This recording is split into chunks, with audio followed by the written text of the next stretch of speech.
Hello, ladies and gentlemen. I'm Razor, and this is Cortex Command. Cortex Command is an incredibly interesting game to go over for many reasons. Let's start from the beginning. Cortex Command is an indie game by the guys over at Data Realms. The game is, as of yet, unfinished, as far as I can tell anyway. That doesn't mean it's not fun. The game is fun. It's hard to wrap your head around, but I just recently managed to do that, and I had a blast with it. What you're looking at right now is me setting up a campaign level. Campaigns in Cortex Command don't play out like normal campaigns. There's no set story, there's no linearity. The game is different every time you play it. There's several set points on the map, and you can pick how many of them you want in your campaign. I believe I picked 4. It starts with 3 and then it slowly opens up the new points to you. This is the metagame, and this is the overall progress of the campaign. So I pick a point and I dictate how much of my total money can be spent on attacking it. Now, since this is all our first attack, none of us have any bases set up, and the base builder is incredibly fleshed out. On the main campaign progress screen, you may have seen that there was a scan option. Me being the brilliant commander that I am, I completely neglected this, which is why you can't see anything right now. The whole point of Cortex Command is to control your troops with your brain. You have a set amount of brains, and I set about 3 or 4 for myself at the start of this game, and you can see they've just eliminated me. Anyway, that was such a fail. Right, moving on. You have to protect your brain at all costs. Losing your brain means you lose the mission that you set on. I've lost that brain permanently now, and when you completely lose all your brains, game over. The thing about brains is that you can control other machines, whether they be soldiers or ships or rockets or anything. You can take control of them and use them. Apart from using them manually, of course, you can always set them to AI and set them to do automated tasks like send him on gold digging mode or hunt AI mode so that he runs after the enemy brain. Now it's day 2 and I'm attacking the facility I failed to take over the first time round. Unfortunately, they probably have already set up a base this time round. The environment's completely destructible, and that's another unique feature about this game, and it's what makes base building really fun. You can build bases wherever you want, and I've just done that on purpose. I was hoping to land on him, but it looks like he did it for me. What you're looking at right now, that's the buy menu, and here you buy your troops and your machines and gadgets and whatnot. Good shot, that. Anyway, this is one of the first points I want to bring up with you about this game. The text in this game is just way too small. The game does state that it's meant to be played on a big widescreen TV with your mates on 4-player local co-op, but that's not an excuse. You can't make the text more or less unreadable for most of the people just because you don't have a big enough TV or lack an HDMI cable or something of that sort. At the end of the day, this is a computer title, a PC title. It has to be accessible for all PC users, not just ones that can plug up their laptops or computers to a massive screen. Now, the second point I want to bring up with you guys is there's no online multiplayer. Now, this is not necessary, it's not a massive issue. It would be nice seeing as the game already has local multiplayer, but again, it's not too big of an issue. I did have a controller, but the controls for controllers and keyboards in general are just kind of terrible. Aiming, especially when you've taken control of one of your bots, aiming is huge pain. The game is fun though. I can't stress that enough. The amount of things you can do in this game is like a mix between Worms and a tactical strategy game.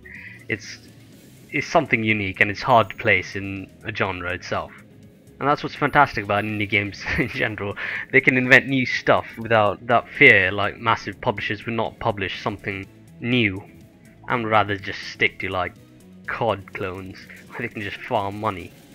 And you can see now I'm completely failing this attack. There's something there and I can't see what it is. I, again, probably should have scanned earlier. Right, so I've skipped forward a bit and I've started my poorly conceived siege on their tiny bunker. We are running out of money, so hopefully it shouldn't be too long if I do manage to take him out. I still have to get used to all the controls and stuff and mastering how to control multiple units and give them all the same orders and things. Honestly, I was never good at micromanagement. But here we are, I managed to win my first battle. So this zone is now mine, this sector. Belongs to me, should generate extra money for me, I think. I'm still uncertain on all the details. So let those two fight over the third sector. And hopefully we should discover a new one. Right, maybe not. Right, skip all the logistical stuff and get you right into one of the weirdest battles I've ever had. Right. So, again, fail to scan because why not? Now keep in mind that there are two other brains on this map. So I'll drop down and learning from my mistakes, I'll drop my brain somewhere near my drop spot so that it doesn't die with my ship. Returning your ship returns some of the resources it costs to spend it. But of course, we are going to send him on a collision course with the enemy, go on a bit of a suicide run. I do apologise for the Steam notification sounds you guys are hearing. I did forget to go offline this time, but the game you're about to see right now is completely worth it, trust me. So we've got a new ship coming in and just drop off its cargo. And I thought, why not? Let's go scout the enemy. It's worth the resources, right? Since we can't see anything anyway. I mean, we're getting shot down. They take out one of our engines and we're toppling. Still toppling. And crash and blow up the enemy brain. That was perfect. That was absolutely spot on. Then we'll carry out the last operation with this lone warrior. It's never good to go alone, guys. Take my word of advice for it, seeing as how the aiming is a bit weird. I try to take out this bot and I succeed. Oh no, actually I don't. So we've lost most of our troops, so let's just get some more soldiers. We are a bit short on money though, I believe. That's the great thing about attacking on an unclaimed sector. No one has a base, there's no sieges you need to take or nothing you have to defend. Except your brain, of course, but no one else has a bunker, so it's all on even ground. If you're attacking, you're limited by how much money you have. So we called in another ship. And, you know, let's try to pull something. And we did it! Oh, that's fantastic. Oh god.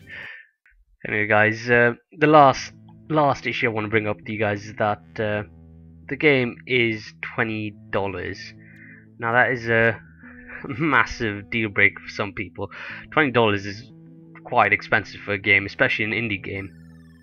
That's 15 quid for the guys in the UK. And if you aren't willing to spend 20 quid and you didn't pick it up on one of the indie bundles earlier on, you're gonna have a hard time. But it's worth considering a couple of things. The game is a lot of fun. Yes, it's unpolished, but it's still not finished. 2, the game's been in development for 11 years. 11 years by an indie company. The guy quit his job to finish this game, and it is looking fantastic. At the end of the day, it's not up to me, it's up to you guys. It's not my money, it's your money to spend. And make of this what you will. Just take into account that this video nowhere near encompasses everything that the game has to offer. There's so much more. There's the editor, there's the build. If you like building stuff like I do, I love messing with editors in games like Warcraft and stuff. I spend years on that. You will absolutely fall in love with this game. The editor is absolutely wicked to play with. Bunkers and stuff you can build they're just awesome. Of course, if you're not the creative type, you can always set it to auto build, so you can give it the amount of money you spend, and you can let the computer go to work, so the next time you visit the area, the bunker will already be built for you. The game's just great like that, and I'm really looking forward to see where this goes. Hope you guys enjoyed the video. I hope you got a brief idea of what Cortex Command is all about. I had biggest pain trying to understand what this game is all about. It really does need like a proper tutorial. The tutorial in this game is kind of rubbish. Again guys, hope you enjoyed the video. If you did enjoy it, don't forget to like, subscribe and all that stuff. It does help me out at the end of the day. Don't forget to enter the giveaway. All the information about that's in the description below, so head down there. See you around next time guys.